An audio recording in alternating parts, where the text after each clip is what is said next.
So as it turns out, I was actually wrong about the Barbie movie. In my recent review, I said that Barbie was an overly politicized and preachy movie that, while it has its positives, at the end of the day, just didn't get me on board. And it left me walking out of the cinema surrounded by a bunch of wine moms, wondering why this movie hated me and all of the men so much. But then I realised that my perspective had been skewed this whole time, because not only is this film not anti-men, but it's actually a film that's inadvertently anti-modern feminism, anti-woke culture, and went so far down the rabbit hole of showing a message in your face that it actually proved just how delusional and ridiculous our culture in the West is today. This movie tried so hard to be feminist and make women and their place in the world the core message of the movie that it actually goes to show how men, and the Kens specifically, are actually the real heroes of the story. Don't believe me? Well, if you can take your minds back to the plot, which I know is difficult, but just bear with me, you'll remember that Barbie Land is basically a perfect society, at least for the women, as the Kens basically just go to the beach and do nothing but play volleyball.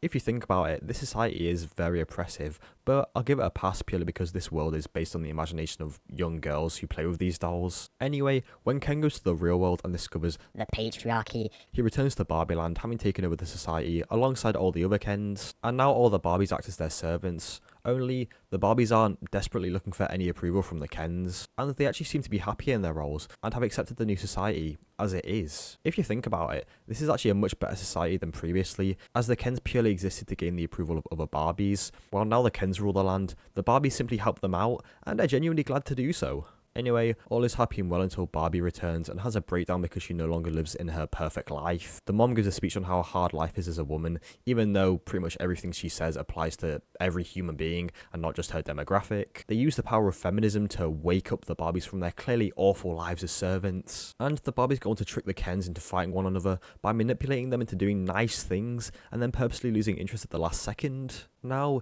if the Kens were such bad people, why are they now still trying to seek the approval of the Barbies and doing something genuinely nice for them, like writing a song about how much they like them? And why is your girl boss solution to stop caring about the genuinely nice thing that they're doing for you, get them to fight one another, then reclaim the society so that they'll stop doing nice things for you? And you can once again live in a perfect world where the men only exist to gain your approval.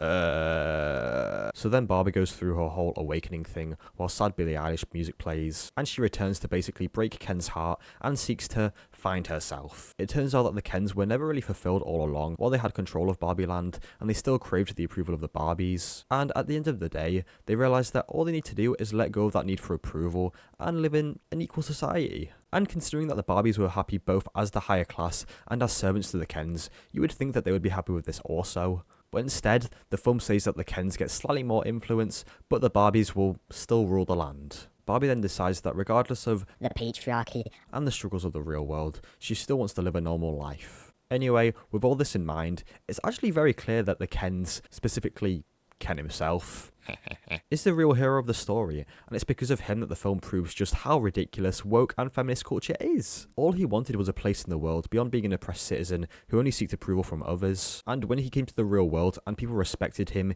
he wanted to take that back to Barbie Land and create a society where men have some power, only for the Barbies to trick them into doing nice things in order to take it back. This plot segment only shows how ridiculous modern feminism is, as they influence women who are happy in their roles, convinced them that they actually weren't happy, got the Barbies to believe this with all their might and soul, then tricked the Kens by emotionally manipulating them, and took over a society in which they had become the oppressed ones, even though they were perfectly happy in their roles while the Kens took over. And it was only until the Kens realised that letting go of needing approval and creating equality was the right path, that they're left at the end oppressed by the Barbies once again. So really, Ken is the real icon here, and this movie is an incredibly well done satire on woke culture and feminism that should be praised until the end of time. This movie just really is a masterpiece in storytelling, and while not intentionally done by the people who made the film, who genuinely believe that what they created is a revolution for feminism and girl bosses all around the world. And despite the media attempting to tell men that you're watching the Barbie movie wrong, the way I see it, it only shows how ridiculous our modern culture is. And it's a film that shall be remembered by many people for many different reasons for a long time.